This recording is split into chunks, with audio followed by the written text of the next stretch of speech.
दोस्तों स्वागत है आपका पी फॉर पॉलिटिक्स चैनल पे।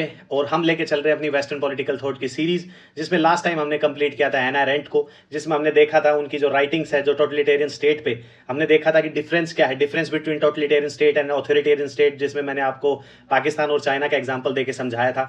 हमने देखा था कि कैसे उनकी जो कॉन्ट्रोवर्शियल रिपोर्ट रहती है एडोल्फ हिचमैन पे, जिनको वो बताती हैं कि इस आदमी ने जो जेरूसलम में यहूदी मारे हैं वो इसकी गलती नहीं है, इसने जो किया है वो इसकी जो जो थिंकिंग है, जो आज की मॉडर्निटी है, ब्यूरोक्रेसी है, उसकी वजह से इसने किया है। इसकी जो जो रैशनल, एथिकल और मोरल जो थिंकिंग है वो आज की मॉडर्निटी और ब्यूरोक्रेसी का जो टाइप है उसने बिल्कुल खत्म कर दिया है।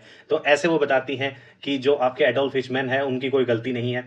और वो किस हिसाब से जो अपनी जो राइटिंग्स हैं जिसमें वो बताती हैं कि जो फ्रेंच रेवोल्यूशन और जो आपका अमेरिकन रेवोल्यूशन है उसमें दोनों में डिफरेंस वो बताती हैं उन रेवोल्यूशन पे। खैर, आज हम फोकस करने वाले हैं मैरी वोल्सनक्राफ्ट पे, जिनको बोला जाता है grand mother of liberal feminism. उनको रेडिकल फेमिनिस्ट नहीं बोला जाता, ग्रैंड मदर बोला जाता है लिबरल फेमिनिज्म का। इसी वीडियो में आज हम देखेंगे कि इनको ऐसा क्यों बोला जाता है, इनको ग्रैंड मदर लिबरल फेमिनिस्ट क्यों बोला जाता है। इस वीडियो में हम देखेंगे इनके जो वर्क है जिसमें ये क्रिटिसाइज करती है एडमंड बर्ग को, रूसो को, उनके जो वर्क है। क्योंकि जब भी हम वेस्टर्न पॉलिटिकल थॉट के थिंकर पढ़ते हैं तो उसमें यही होता है कि ये कहीं ना कहीं एक दूसरे के साथ इंटरलिंक होते हैं। ठीक है, इसमें जो मैरी वोल्सनक्राफ्ट है वो क्रिटिसाइज करेंगे रूसो की जो इमाइल जो बुक है उसको, और उस रूसो पढ़ेंगे तो हम बात करेंगे थोड़ा बहुत जो आपकी जो प्लेटो की जो बुक है रिपब्लिक, उसके बारे में डिस्कस करेंगे। और रिपब्लिक के बारे में हम डिस्कस कर रहे हैं तो हम थोड़ा याद करेंगे अपने फॉर्मर जो प्रेसिडेंट रह चुके जाकिर हुसैन जी, उनकी जो बुक है रियासत, उसके बारे में हम डिस्कस करेंगे अपनी इस वीडियो में। तो स्टार्ट करते हैं आज मैरी वोल्सनक्राफ्ट को। उससे पहले मैं आपको इतने बताऊंगा कि यदि आपको कंटेंट बहुत ही अच्छा लग रहा है तो नए हैं चैनल पे तो चैनल को सब्सक्राइब करना ना भूलें, क्योंकि ये इसी से मुझे मोटिवेशन मिलती है कि मैं आपको जो बहुत बहुत ही बेहतरीन कंटेंट है फ्री ऑफ कॉस्ट यूट्यूब पे मैं प्रोवाइड कर पाऊँ। और दूसरी बात यह है कि जो टेलीग्राम चैनल है जिसका जो लिंक है वो डिस्क्रिप्शन बॉक्स में आपको मिल जाएगा, वो आप ज्वाइन कर सकते हैं। वहाँ पे क्या है कि जो क्विज फॉर्म में काफ़ी बार मैं जो कॉन्सेप्ट जो कवर करवाता हूँ उनके रिगार्डिंग क्विज फॉर्म में मैं वहाँ पे जो क्वेश्चन है वो पोस्ट करता हूँ, वो जाके आप फ्री ऑफ कॉस्ट जाके अटेम्प्ट कर सकते हैं। ठीक है, इससे क्या है कि जो आपका जो टॉपिक है वो रिफाइन होता है। खैर, तो स्टार्ट करते हैं आज हम मैरी वोल्सनक्राफ्ट को, जिसमें हम देखेंगे कि उनका जो 1759 में इंग्लैंड में उनका जन्म होता है। ठीक है, उनकी जो अर्ली लाइफ है वो काफ़ी स्मूथ नहीं रहती है, क्योंकि एक तो वो जो जन्म लेती हैं वो लोअर मिडिल क्लास ही होता है, लोअर मिडिल क्लास से भी नीचे होता है, क्योंकि उनकी फैमिली है वो फेस करती है क्या, जो फाइनेंशियल डिफिकल्टीज को फेस करती है। उनके जो फादर हैं वो अल्कोहलिक होते हैं, वो शराब ज़्यादा पीते हैं। तो शराब ज़्यादा पीते हैं तो समझ सकते हो आपको जो फैमिली की कंडीशन क्या रही होगी, जो जो फैमिली का इन्वायरमेंट है वो कैसा रहा होगा, और उनके जो फादर का जो सख्त रवैया था उनके प्रति। तो इन सब चीज़ों को देखते हुए उनका जो जो अर्ली लाइफ थी वो काफ़ी स्मूथ नहीं रही थी। उनको जो एजुकेशन जो प्रोवाइड की थी वो भी कोई एक एलीट इंस्टीट्यूट से नहीं मिली थी। जैसे हम काफ़ी जो वेस्टर्न पॉलिटिकल थिंकर देखते हैं उनमें किसी ने जो ऑक्सफोर्ड से पढ़ाई की है, यूनिवर्सिटी ऑफ बर्लिन से की है, तो इन सब चीज़ों से जो इंस्टीट्यूट हैं इनमें इनकी जो एलिट इंस्टीट्यूट है वहाँ से एजुकेशन नहीं हुई है। इन्होंने ज़्यादातर जो एजुकेशन और अपनी फिलोसफी जो डेवलप की है, अपनी आइडियोलॉजी जो डेवलप की है लिबरल फेमिनिस्ट, वो अपने एक्सपीरियंसेस से की है। अपनी जो सेल्फ रीडिंग है उन सब से अपनी जो एक्सपीरियंसेस है वो उन्होंने गेन किए हैं। तो उन्होंने एक तो जो स्टार्टिंग में उन्होंने वर्क किया गवर्नेंस और टीचर के तौर पे उन्होंने काम किया है, और उसकी वजह से उनकी जो वुमेन्स रोल वगैरह एजुकेशन से वो इन्फ्लुएंस होती हैं। पर्सनल लाइफ में उनका यही है कि वो विलियम गुडविन से शादी करती हैं, जो कि खुद एक पॉलिटिकल फिलोसफर है, और उनकी जो एक बेटी होती है जिनका नाम है मैरी सेली, उनके बारे में हमने काफ़ी बार सुना होगा, जो बाद में जाके एक फेमस राइटर बनती है। उनकी डेथ जो है 1797 में हो जाती है। और बेसिकली उनकी जो आइडियोलॉजी है, एक तो उनको पायनियर माना जाता है फेमिनिस्ट का, बेसिकली फेमिनिस्ट में भी लिबरल फेमिनिज्म का, जो लिबरल फेमिनिज्म है, इस वर्ड के बारे में भी हम डिस्कस करेंगे आगे जाने वाले आगे इसी वीडियो में, जिसमें आपको क्लियर हो जाएगा कि जो इनको जो grand mother of liberal feminism क्यों बोला जाता है। और इन्होंने जो कंट्रीब्यूट किया था डेवलपमेंट ऑफ फेमिनिस्ट थॉट और broader discuss on human rights.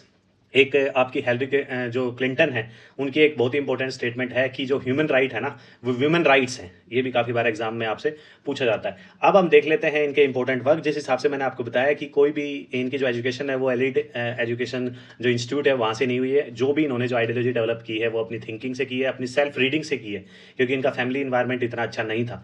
इनकी जो शुरुआती जो राइटिंग है जिसमें आता है ऑन एजुकेशन ऑन डॉटर्स, जो 1788 की है, लेकिन उसको भी पर्टिकुलरली उसके बारे में ज़्यादा जो बातें होती है वो हम देखेंगे। विंडिकेशन राइट्स ऑफ वीमेन है 1792 का, उसमें होती है। लेकिन वैसे यदि ऑप्शन में आपसे काफ़ी बार पूछा जाए अरेंज द फॉलोइंग में, तो सबसे पहले टॉप मोस्ट आपका on the education of daughter आएगा 1788 का। दूसरा आता है उनका original stories from real life work, जो रियल लाइफ एक्सपीरियंसेस हैं, वो 3 जो कंट्रीज हैं उनके बारे में भी हम डिस्कस करेंगे। इनके वर्क हैं जिनमें वो ट्रैवल करती हैं और रियल लाइफ एक्सपीरियंसेस हैं वो शेयर करती हैं।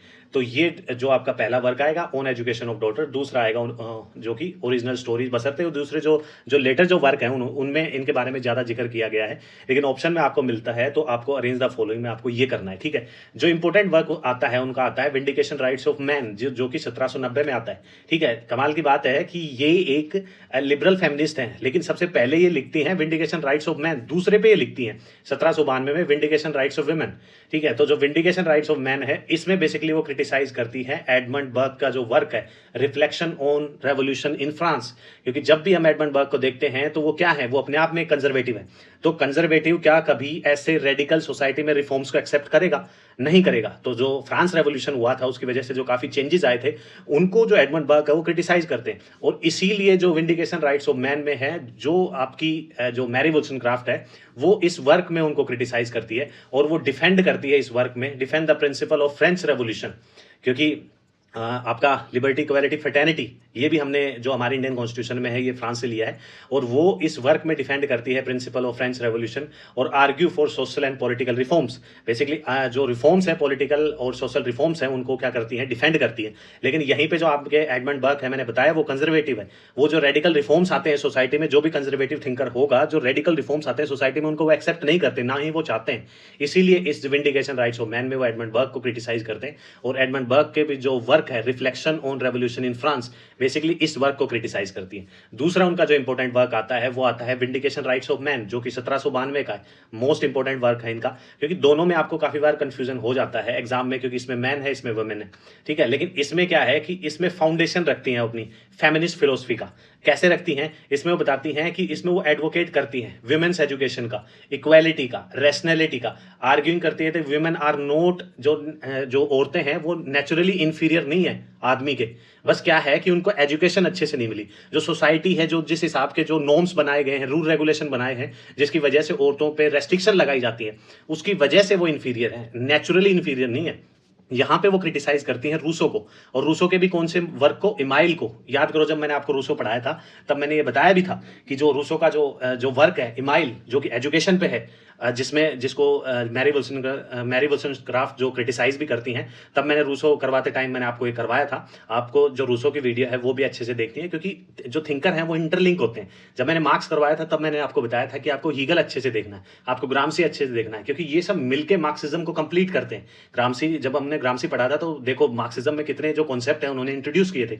जैसे आपका इंटेलेक्चुअल का कॉन्सेप्ट हो गया, बशर्ते वो ऑर्गेनिक इंटेलेक्चुअल हो या ट्रेडिशनल इंटेलेक्चुअल हो। इसके बाद उन्होंने जो रिफॉर्म्स लाए थे, जो रेवोल्यूशन था, जहाँ पे मार्क्स तो कहता है डायरेक्ट रेवोल्यूशन, लेकिन ग्रामसी आपका क्या कहता है, वो कहता है कि पहले वॉर ऑफ पोजीशन की आइडियोलॉजिकल वॉर लड़ना पड़ेगा, एंटी हेगेमनी डेवलप करनी पड़ेगी, जो हेगेमनी ऑलरेडी स्टैब्लिश हो चुकी है कैपिटलिज्म की वजह से, वो एंटी हेगेमनी स्टैब्लिश करनी पड़ेगी, फिर हम वॉर ऑफ मूवमेंट पे जाएंगे, डायरेक्ट वॉर पे। तो ये सब चेंजेस वो लेके आते हैं। इसलिए मैं कहता हूँ कि थिंकर जो हैं, वो जो प्रीवियस वीडियो है वो आप कवर कर ले, ताकि आपको जो आगे आने वाले थिंकर है धीरे धीरे वो अच्छे से कवर अप आप कर पाओ। खैर, इसमें क्या है कि जैसे मैंने आपको बताया कि इसमें विंडिकेशन राइट्स ऑफ वुमेन में वो अपनी जो फाउंडेशन रखती हैं किसकी, फेमिनिस्ट फिलोसफी की। तो वो बात करेंगी एजुकेशन की, इक्वालिटी की और रैशनैलिटी की। यहीं पे वो क्रिटिसाइज करती हैं रूसो के वर्क को। रूसो का कौन सा वर्क था? वो था इमाइल, जो कि एजुकेशन पे था। उसमें रूसो कहता है कि औरतें क्या है, एक हिसाब से जो आदमी है उसकी क्या होनी चाहिए, दासी होनी चाहिए, वो घर में ही रहनी चाहिए, उनको ज्यादा मतलब बाहर निकलने की या एजुकेशन बहुत ही अलग टाइप की एजुकेशन देने की जरूरत नहीं है। यहाँ पे बेसिकली एमाइल एजुकेशन में वो तवज्जो देते हैं आदमी की एजुकेशन को। औरत को ठीक है एजुकेशन देने की बात करते हैं, लेकिन इसका मतलब ये नहीं है कि वो घर से बाहर रहे। बेसिकली उसमें एक हिसाब से जो आदमी की दासी के तौर पर रूसो बोलते हैं, इक्वालिटी प्रोवाइड नहीं करते एजुकेशन में। यहाँ पे उनको क्रिटिसाइज करती है मैरी वोllstonecraft कि आपको क्या करना है। वो रूसो की जो इमाइल वर्क है उसमें क्रिटिसाइज करते हुए अपने विंडिकेशन राइट्स ऑफ वुमेन में बोलती हैं कि वुमेन को एजुकेशन का राइट होना चाहिए, इक्वालिटी होनी चाहिए, रैशनैलिटी होनी चाहिए। क्यों? क्योंकि जो आज की जो जिस हिसाब की जो सोसाइटी है ना, उसने जो औरतों की जो रैशनैलिटी है ना वो मार दी है। किस हिसाब से? क्योंकि जिस हिसाब की जो सोसाइटी में रेस्ट्रिक्शन है, जिस हिसाब के जो रूल बनाए हैं, नॉर्म्स बनाए गए हैं औरतों के खिलाफ कि इनको ये नहीं करना, इनको यहाँ से एजुकेशन नहीं लेनी है, इनको ये नहीं पहनना, इनको यहाँ नहीं जाना, तो इन सब चीज़ों की वजह से जो उनकी रैशनैलिटी है वो बाउंड हो गई है। ठीक है, तो इन सब चीज़ों के बारे में वो बात करती हैं और वो बताती हैं कि जो औरतें हैं वो नेचुरली इन्फीरियर नहीं होती हैं। ठीक है, वो सिर्फ इन्फीरियर होती हैं किसकी वजह से? क्योंकि उनको एजुकेशन बराबर नहीं दी गई है। आदमी के, यदि उनको आदमी के बराबर एजुकेशन प्रोवाइड की जाए तो वो कंधे से कंधे मिला के वो काम भी कर सकती है, जो कि आज हम देख रहे हैं। ठीक है, तो इसमें वो क्रिटिसाइज करती हैं आपके रूसो के जो इमाइल वर्क है उसको। तो काफ़ी बार एग्जाम में आपसे पूछा जाता है कि मैच द फॉलोइंग पूछ लिया जाएगा, या स्टेटमेंट बेस्ड एग्जाम में वैसे पूछ लिया जाएगा, या रिटर्न एग्जाम है तो भी आपको ध्यान रखना है कि विंडिकेशन राइट्स ऑफ मैन वो पहले लिखती हैं 1790 में, जिसमें वो क्रिटिसाइज करती हैं एडमंड बर्ग को, और विंडिकेशन राइट्स ऑफ वुमेन में वो क्रिटिसाइज करती हैं आपके रूसो को। ये नोट डाउन करना है, बहुत ही इंपॉर्टेंट फैक्ट है। ठीक है, नेक्स्ट जो उनका इंपॉर्टेंट वर्क है जिसमें मैंने आपको बताया था कि वो रियल लाइफ एक्सपीरियंसेस को नोट डाउन करती हैं, और जो अलग अलग जो कंट्रीज है वहाँ पे जो विमेन की जो कंडीशन है उनको वो राइट डाउन करती हैं। वो बताती हैं कि वहाँ जो अलग अलग कंट्रीज हैं वहाँ पे औरतों की कंडीशन क्या है। इसमें वो जो letter written during the short residence in Sweden, Norway, Denmark, in 3 countries की क्या करती है, वो ट्रिप करती है, यहाँ पे वो घूमने जाती हैं बेसिकली, और इनमें जो उनके एक्सपीरियंस और ऑब्जर्वेशन होते हैं इस ट्रिप के, उनको वो नोट डाउन करती हैं अपने इस वर्क में, जिसमें वो प्रोवाइड करती है इनसाइट्स और views on social issues. In countries में सोशल इश्यूज क्या है, ह्यूमन नेचर के बारे में बात करती हैं, और condition of women in different countries. Basically इन्हीं 3 कंट्रीज के बारे में वो बात करती है कि डिफरेंट कंट्रीज में, जो स्वीडन हो गया, नॉर्वे हो गया, डेनमार्क हो गया, यहाँ पे क्या है, जो वीमेन की जो कंडीशन है वो कैसी है, इन सब के बारे में इसमें बात करती है। उनका जो लास्ट वर्क है जो उनके मरने के बाद पब्लिश होता है वो है Maria the wrongs of women. ठीक है, जो 1798 में पब्लिश होता है। इसमें वो एक्सप्लोर करती हैं आपके जो कॉन्स्टेंट, जिस हिसाब के जो रेस्ट्रिक्शन है बेसिकली औरत पे, जिस इस सोसाइटी में जो लगाए गए हैं रेस्ट्रिक्शन, जिसकी वजह से जो औरत की थिंकिंग और रैशनैलिटी है वो खत्म होती जा रही है। वो आदमी की इक्वल तभी आएगी तब आदमी और औरत को इक्वल राइट्स प्रोवाइड किए जाएंगे, इक्वल नॉर्म्स प्रोवाइड किए जाएंगे, इक्वल एजुकेशन प्रोवाइड की जाएगी, तब वो कंधे से कंधा मिला के वो जो आदमी के साथ काम कर पाएगी। इसमें वो बताती हैं कि जो highlight the struggles of women facing injustice, blending fiction with social critic, basically उसी के बारे में बात कर रही हैं कि जो जिस टाइप की औरतें जो स्ट्रगल फेस करती हैं सोसाइटी में, जिस हिसाब के नॉर्म्स बनाए गए हैं, जिस हिसाब के उनके साथ इनजस्टिस किया जाता है कि आदमियों के लिए जो कानून है वो अलग है, औरतों के लिए अलग हैं, जो एजुकेशन सिस्टम है वो औरतों के लिए अलग है और आदमियों के लिए अलग है, बेसिकली इन सब के बारे में बात करती हैं। अब हम देखेंगे कि उन्हें grand mother of liberal feminism क्यों बोला जाता है। ठीक है, सबसे पहली बात तो वो उन्होंने एक बहुत ही मैच्योर फैक्ट दिया था, जो फेमस स्टेटमेंट जब करेंगे तब मैं आपको करवाऊंगा कि वो बहुत ही इंपॉर्टेंट क्यों हो जाता है, आज की सोसाइटी के लिए भी वो इंपॉर्टेंट क्यों हो जाता है, बल्कि औरतों को भी ये चीज समझने की क्यों जरूरत है, सीखने की जरूरत है मैरी वोllstonecraft से। आदमियों को तो सीखने की जरूरत है ही, लेकिन औरतों को भी सीखने की बहुत ज्यादा जरूरत है। जो इनका जो आइडिया था, जो फेमस स्टेटमेंट थे, उसमें मैं बताऊंगा। अभी हम फोकस करते हैं कि उनको grand mother of liberal feminism क्यों बोला जाता है। पहला उनके आइडियाज, जिसमें वो देती है विंडिकेशन राइट्स ऑफ विमेन, जिसमें मैंने बताया कि वो क्रिटिसाइज करती हैं किसको, विमेन जो वर्ड है लास्ट में, तो मतलब ये रूसो को क्रिटिसाइज कर रहे हैं। यहाँ पे मैन जब आ जाएगा तो बर्ग को क्रिटिसाइज कर देंगे आपके फ्रेंच रेवोल्यूशन को लेके। तो विमेन में वो इमाइल ऑन एजुकेशन पे बात करती हैं, और एजुकेशन जो इमाइल जो वर्क है वो आपका रूसो का है, जिसमें वो एजुकेशन जो राइट्स हैं वो आदमी के मैन के बराबर नहीं देते हैं, रूसो इक्वालिटी प्रोवाइड नहीं करते। ठीक है, तो इसलिए वो विंडिकेशन राइट्स ऑफ विमेन में रूसो को क्रिटिसाइज करती है, रूसो के पर्टिकुलर वर्क जो इमाइल है उनको क्रिटिसाइज करती है। और रूसो क्या बोलते हैं, रूसो एक प्लेटो का जो वर्क है द रिपब्लिक, उसको रूसो की स्टेटमेंट है कि ये सबसे एजुकेशन पे सबसे बेस्ट वर्क है। ये रूसो की स्टेटमेंट है। और मैंने आपको वीडियो स्टार्ट करते टाइम मैंने बताया था कि हम याद करेंगे अपने जो फॉर्मर प्रेसिडेंट है जाकिर हुसैन जी को। वो इसलिए मैंने बताया था कि जब भी हम रिपब्लिक की बात करेंगे, प्लेटो की जो बुक है रिपब्लिक ऑन एजुकेशन, जिसको रूसो बोलते हैं कि एजुकेशन की जो बेस्ट ट्रीटी है, बेस्ट क्या है, बुक है। ठीक है, तो इसका जो इम्पैक्ट है, जाकिर हुसैन जी ने जो द रिपब्लिक बुक थी प्लेटो की, उसको उर्दू में कन्वर्ट किया था, और अपनी उस बुक का जो उर्दू में कन्वर्ट किया था उसका नाम रखा था रियासत। ये जो वर्ड है रियासत, ये आप नोट डाउन कर सकते हैं, काफी बार एग्जाम में पूछा गया आपसे। खैर, अभी हम देखते हैं कि जो फाउंडेशनल आइडियाज थे, जिसमें वो जो फेमिनिस्ट जो उनकी फिलोसफी है उनका बेस बनाती है विंडिकेशन राइट्स ऑफ वुमेन में, जिसमें वो इंट्रोड्यूस करती हैं जेंडर इक्वालिटी के, रैशनैलिटी के और individual rights because became a central to liberal feminism. ये हमने देख लिया कि वो कैसे वो जेंडर इक्वालिटी के बारे में बात करती है, रैशनैलिटी के बारे में बात करती है, और इंडिविजुअल राइट्स को प्रमोट करती है। बेसिकली इंडिविजुअल राइट्स का मतलब यहाँ पे यही है कि वो इंडिविजुअल वीमेन पर फोकस कर रही है, इंडिविजुअल औरत पर फोकस कर रही है, ताकि उनको इक्वल एजुकेशन प्रोवाइड की जाए। दूसरा है कि वो इक्वल एजुकेशन के बारे में बात करती हैं। ठीक है, जिसमें वो क्या करती हैं कि हर एक औरत को अपॉर्चुनिटी मिलनी चाहिए इक्वल एजुकेशन की।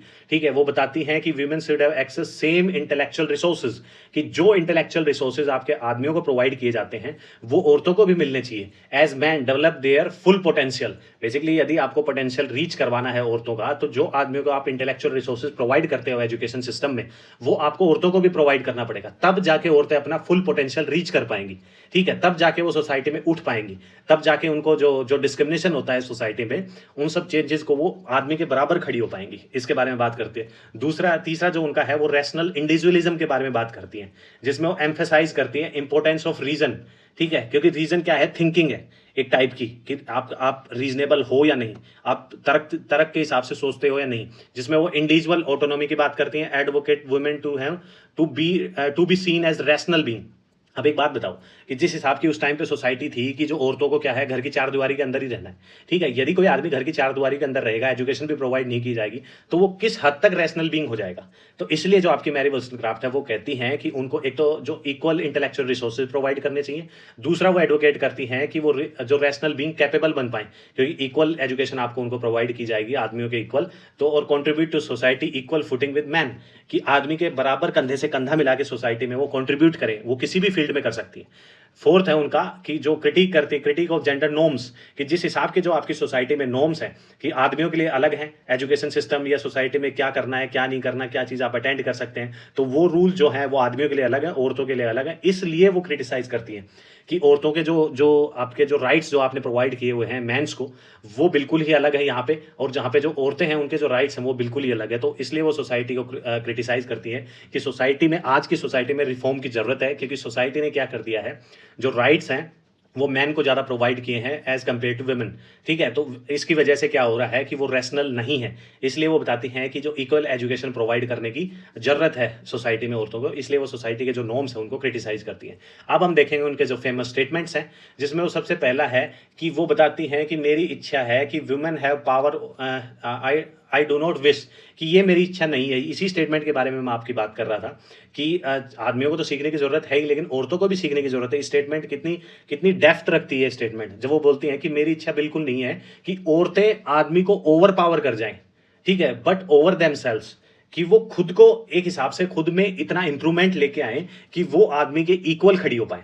इसमें यही बात है कि इसमें जो स्टेटमेंट है वो छुपी हुई यही है कि यदि मान के चलो आज आज सोसाइटी में जितनी भी औरतें हैं वो ये चाहने लगे कि हमें क्या करना है, जो जो सोसाइटी में आदमी है उनको ओवर पावर करना है, तो एक टाइम पे क्या होगा, बशर्ते आप ओवर पावर, आपके अंदर कैपेसिटी है, औरतों के अंदर कैपेसिटी है, वो ओवर पावर कर सकती हैं।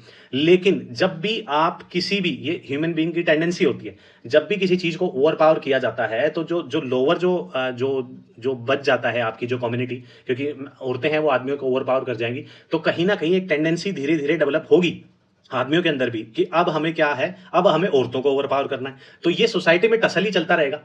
तो सोसाइटी में आप कंट्रीब्यूट कब करोगे? अभी के लिए जैसे हम देख रहे हैं कि औरतें आदमियों की वजह से ही काफ़ी जो फैक्ट्स हैं ये यही है कि जो आज के टाइम पे जो सोसाइटी में जो औरतें हैं वो नीचे रह गई हैं, बेसिकली आदमी ओवर पावर कर रहा है। तो इसकी वजह से ही औरतों के जो आइडियोलॉजी है, वो थिंकिंग है, इस हिसाब से डेवलप हो रही है कि हमें उनके इक्वल खड़ा होना है।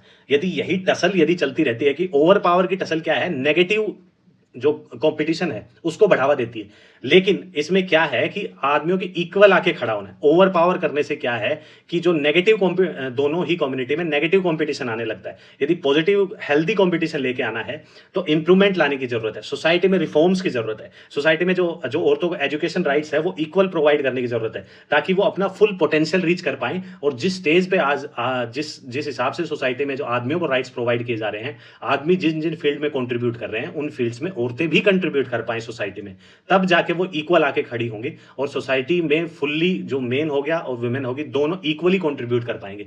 ये जो ओवर पावर का जो कॉन्सेप्ट है ना, इनको मैरी वोllstonecraft नहीं चाहती है, क्योंकि जो ओवर पावर जो वर्ड है बेसिकली इससे क्या है कि नेगेटिव जो कंपटीशन निकल के आता है। बशर्ते आज के टाइम पे औरतों में इतनी कैपेसिटी है कि वो ओवर पावर कर जाएंगी आदमियों को, लेकिन आगे आने वाले टाइम में ऐसा होगा कि फिर आदमियों के अंदर ये टेंडेंसी आ जाएगी कि अब हमें कुछ भी करना है, अब हमें औरतों को ओवर पावर करना है, फिर वो ओवर पावर कर जाएंगे, फिर औरतें पीछे रह जाएंगी, फिर औरतें कहेंगी अब हमें इनको ओवर पावर। तो ये जो टसली चलती रहेगी तो आप सोसाइटी में कंट्रीब्यूट कब करेंगे? आपको जो इंप्रूवमेंट करना है वो खुद में इंप्रूवमेंट करना है, और उसके लिए क्या करना पड़ेगा, हमें सोसाइटी में रिफॉर्म्स लाने की जरूरत है। दूसरी जो स्टेटमेंट है उसमें वो बताती हैं कि I am convince that women are not naturally inferior. Basically उसी के बारे में बात कर रही है जो पहले हमने देखा था, कि वो बताती है कि जो औरतें हैं ना, उन पे सोसाइटी ने इतनी टाइप की रेस्ट्रिक्शन लगा दी है, उनको एजुकेशन इक्वली आदमियों की इक्वल प्रोवाइड नहीं किया गया है, जिनकी वजह से वो क्या होगी हैं, जो इन्फीरियर हो गई है सोसाइटी में। लेकिन वो नेचुरली इन्फीरियर नहीं है। यदि आप एक आदमी और एक औरत को बचपन से ही, यदि कोई लड़का लड़की है, उनको इक्वल एजुकेशन प्रोवाइड करवाते हैं तो फुल पोटेंशियल रीच करने के उन दोनों के ही चांसेस बढ़ जाते हैं। लेकिन यहाँ पे सोसाइटी में इस टाइप के नॉर्म्स बनाए गए हैं, कि इस टाइप के रूल्स बनाए गए हैं, जिसकी वजह से औरतें क्या है, इन्फीरियर फील करती हैं, इन्फीरियर हो गई हैं आदमी के कंपेरिजन में। वो बेसिकली इसलिए सोसाइटी में रिफॉर्म्स की बात करती हैं। इसलिए वो बताती हैं कि औरतें क्या हैं, नेचुरली इन्फीरियर नहीं है आदमी से। बस वो इन्फीरियर किसकी वजह से है कि एक तो उनको एजुकेशन नहीं प्रोवाइड की गई, एक उनको अपॉर्चुनिटीज़ प्रोवाइड नहीं की गई, उनको सिर्फ घर के अंदर ही रखा गया था। अब वो तीसरी स्टेटमेंट है कि I am not afraid being a bad woman. मैं एक खराब औरत बनने से नहीं डरती, मैं डरती हूँ कि एक ऐसी औरत बनने से जो रैशनल नहीं है। अब रैशनैलिटी आपकी कहाँ से आती है? रैशनैलिटी आती है आपके एक्सपीरियंसेस से, आपकी एजुकेशन से, आपके इंटेलेक्चुअल लेवल से, कि आपने क्या चीज़ें ऑब्जर्व की हैं सोसाइटी में, क्या आपने पढ़ा है, ठीक है, किस हिसाब से आपने हिस्ट्री को स्टडी किया है, और क्या आज की जो प्रेजेंट कंडीशन है उनको आप समझ पा रहे हैं। तो इन सब चीज़ों को मिलके आपकी रैशनैलिटी डेवलप होती है। तो इसलिए वो बताती हैं कि किसी भी औरत को इर्रेशनल होना बिल्कुल ठीक नहीं है। एक बार को आप बुरी औरत, बैड वुमन बन सकती हैं, लेकिन आपको रैशनल इर्रेशनल नहीं रहना है, रैशनल ही बनना है हर हालत में। और रैशनैलिटी आती है आपकी एजुकेशन से, ठीक है, आपके एक्सपीरियंसेस से, और वो सब चीज़ें आएंगी आपके सोसाइटी में रिफॉर्म्स की वजह से। अब हम उनका देखते हैं क्रिटिसिज्म, जिसमें जेएस मिल, ये टाइम जरा याद करो आपका, जब JS mill subjection of women, उनका जो इंपॉर्टेंट वर्क है, जो जेएस मिल मैंने कंप्लीट करवाया, तब मैंने आपको बताया था कि जेएस मिल की जो शादी है, वो 21 साल अपनी जो फ्रेंड है उनकी हैरियट टेलर, उनके साथ वो फ्रेंडशिप में रहते हैं, और 21 साल बाद वो शादी करते हैं और उनसे काफ़ी इन्फ्लुएंस्ड होते हैं, इसलिए अपना जो वर्क देते हैं सब्जेक्शन ऑफ विमेन 1869 में। तो इसमें भी बेसिकली मिल एक्सपेंडेड अपॉन वोल्सनक्राफ्ट्स आइडियाज़, उनको ही प्रमोट करते हैं, जो विमेंस राइट है, विमेंस को एजुकेशन प्रोवाइड करना, राइट टू वोट का, इन सब चीज़ों के बारे में जेएस मिल अपनी जो वर्क है सब्जेक्शन ऑफ विमेन, इसमें वो सब चीज़ें बताते हैं कि सोसाइटी में जो औरतें हैं उनको कैसे राइट्स प्रोवाइड करने चाहिए, कैसे एजुकेशनल राइट्स उनको होने चाहिए, कैसे पॉलिटिकल राइट्स उनको होने चाहिए, कैसे जो राइट टू वोट का कॉन्सेप्ट। लेकिन यहाँ पे राइट टू वोट का आपको याद रखना है कि जेएस मिल 1 पर्सन 1 वोट के आपको राइट टू वोट के तो साथ थे वो, कि हाँ भाई हर आदमी को राइट टू वोट है, लेकिन 1 पर्सन 1 वोट के राइट के खिलाफ थे वो। जैसे आज हम इंडिया में देखते हैं कि एक आदमी है, ठीक है, वो चाहे कितना ही पढ़ा लिखा हो, कितना ही पैसे वाला हो, चाहे कुछ भी हो, एक आदमी एक वोट, ठीक है। लेकिन यहाँ पे जेएस मिल कहते थे कि ऐसा नहीं होना चाहिए। वो बताते थे कि जितना इंटेलेक्चुअल आदमी उतने ही उसके पास 4 5 6 7 वोट हो सकते हैं, ठीक है। वो प्लूरल वोटिंग की बात करते थे, 1 पर्सन 1 वोट की बात नहीं करते थे, राइट टू वोट की तो बात करते थे, लेकिन 1 पर्सन 1 वोट की बात नहीं करते थे। वो प्लूरल वोटिंग की बात करते थे, जितना इंटेलेक्चुअल उतने उसके पास 4 से 5 वोट होने चाहिए, ठीक है। तो इसमें आप वो देखते हैं कि मैरी वोल्सनक्राफ्ट के जो आइडियाज़ है सब्जेक्शन ऑफ वीमेन, जिसमें वो इसके बारे में बात करते हैं कि जो सोसाइटी है, समाज है, उसमें हर टाइप की स्लेवरी क्या होती है, खत्म हो गई है। लेकिन आज के टाइम पे भी जो विमेन स्लेवरी है वो अभी भी हमारी सोसाइटी में बाकी है, इसको खत्म करने की आवश्यकता है। इन सब चीज़ों के बारे में बात करते हैं। साइमन दी बेवर के बारे में बात करते हैं, जिनकी इंपॉर्टेंट बुक है आपकी सेकंड सेक्स। जब हम आइडियोलॉजीज करेंगे, पॉलिटिकल थ्योरी करेंगे, उसमें आइडियोलॉजीज करेंगे, तब आपको अच्छे से जो फेमिनिस्ट आइडियोलॉजी वगैरह ये करवाएंगे, तब मैं आपको कंप्लीट करवाऊंगा, तब आपको ये अच्छे से समझ में आएंगी। बेसिकली इसमें भी वो जो फेमिनिस्ट आइडिया आपने देते हैं सेकंड सेक्स के बारे में, ठीक है, और इसमें जो अप्रिशिएट करते हैं मैरी वोल्सनक्राफ्ट को, ठीक है। थर्ड है उनका एंजेला डेविस, वो उनका अप्रिशिएट तो करती हैं, लेकिन वो क्रिटिसाइज भी करती है मैरी वोल्सनक्राफ्ट को। क्यों क्रिटिसाइज करती हैं? कि मैरी वोल्सनक्राफ्ट के जो प्राइमरी जो जिस हिसाब से वो राइट्स प्रोवाइड करने की बात कर रही है, जिस टाइप की विमेन की बात, जिस कम्युनिटी की, जिस समाज की औरतों की बात कर रही है, बेसिकली मैरी वोल्सनक्राफ्ट कंसर्न है अपर क्लास वाइट वुमेन के बारे में बात कर रही हैं।